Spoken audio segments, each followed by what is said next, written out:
Emilio in the back.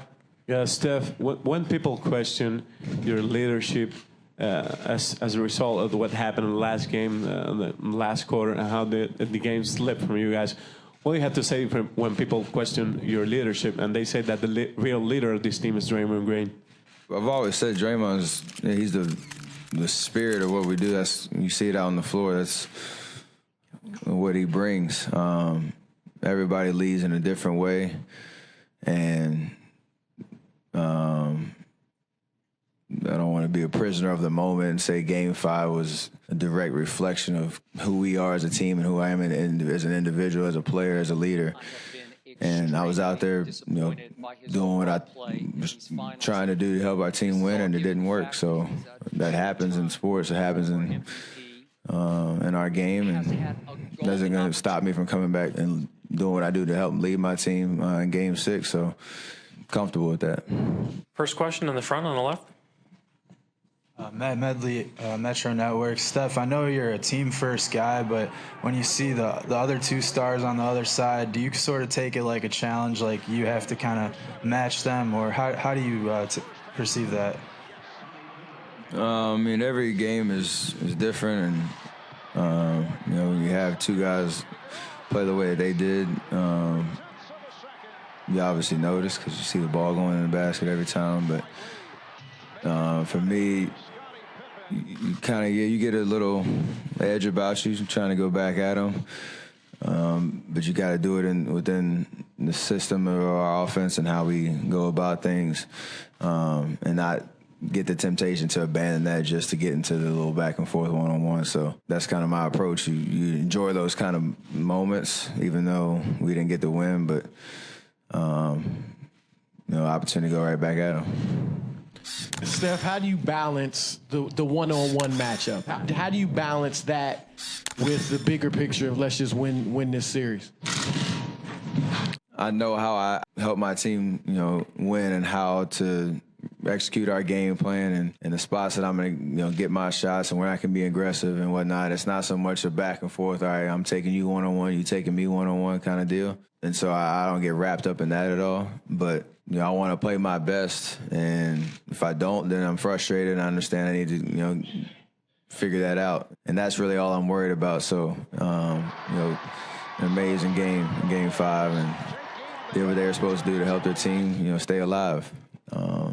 The story should hopefully be different Game 6. How much does it bother you just when you hear that people say an MVP should do this in the finals, should perform at this level? And when you hear some of the crazy theories about what's affecting you, how do you internalize that and how do you block all that out? I don't really worry about it. I mean,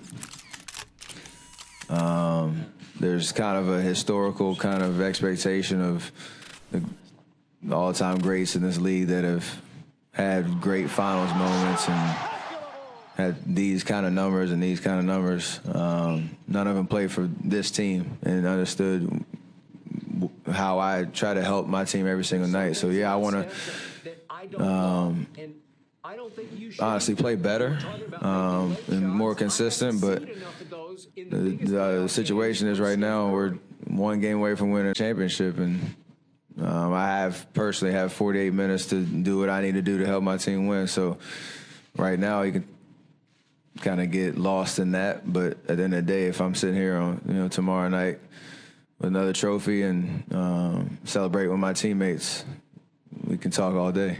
Emilio Perez, Staff Deportes. What do you need personally as an individual to do better than the last game to try to finish the series tomorrow night?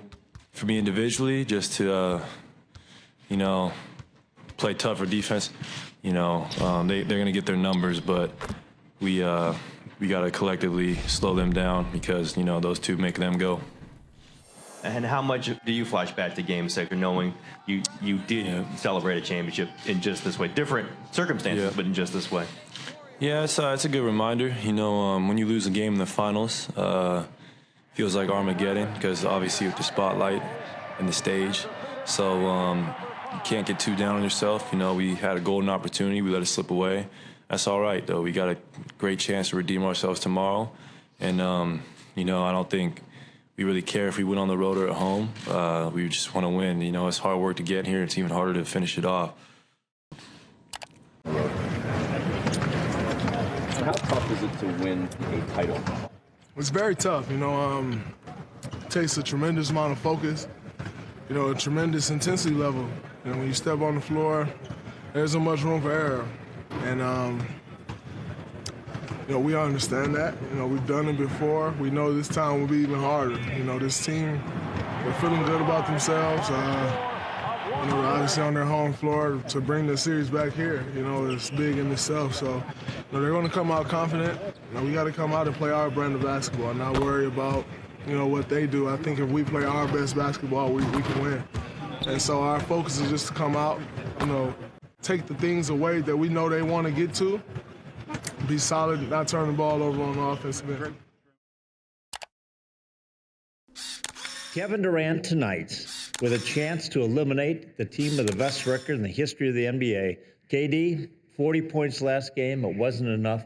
What impact do you personally have to make in this game tonight? I just got to play extremely hard and play with passion, and my teammates are, you know, hopefully my teammates follow, you know, by just my energy and effort out there. You know, as a leader, I gotta be contagious in that area. So, you know, shots and all that stuff, you know, they're gonna go in and out the basket all night. But my effort and my passion and my energy and my love for the game has to be, you know, on top stage tonight. So I'm looking forward to having that opportunity to play. Dennis Rodman admits that he's an irritant. He says he tries to get under your skin. How do you react to him tonight? You really don't. You try not to pay attention to it. You know, just play your game. I think, you know, being in this league for so long, you know, you've seen all different types of players, from guys trying to get into your head, try to rough you up, be physical with you. And, you know, I think, you know, I've learned just to try to tune that stuff out and not be distracted and just play my game for 48 minutes. Are you nervous? No, I'm nervous. I think if you're not nervous, then you shouldn't be here. And it's a sense of nervousness because we're starting to venture down an alley that we hadn't seen in a long time, you know, and I think nervousness brings excitement. These are the games that, you know, Coach Smith used to tell me about. You know, these are the fun games, you know, when anticipation is so high and the expectation is to go out and play a hard game and, you know, let whoever put the hardest work on the basketball court decide to win, and who's going to win. And, you know, it's no different. Nobody said that the Chicago Bulls are immune to this. I think this is a gut check for us, and, you know, I kind of like it.